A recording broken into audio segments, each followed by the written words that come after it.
I am the Tofu Golem. Please enjoy the video. You need updated software and paired AirPods Pro, so do that now. Once paired, open the Translate app and pick the two languages, your language and the other person's. Make sure AirPods are in your ears and microphone access is allowed. This lets speech route through the earbuds. Tap the conversation or microphone icon to start listening.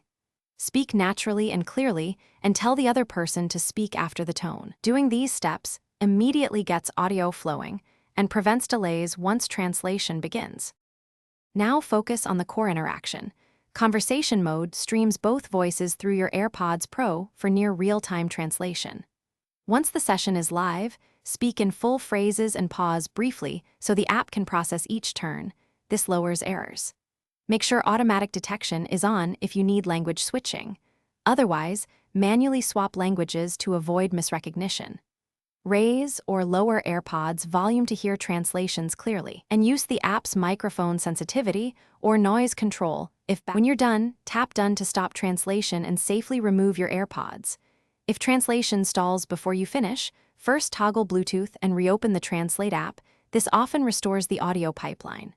Once done, repair AirPods only if toggling fails. Make sure microphone permissions and network connectivity are healthy.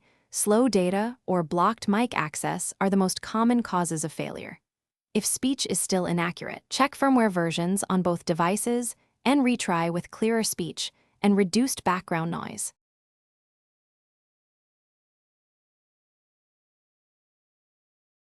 Thanks for watching.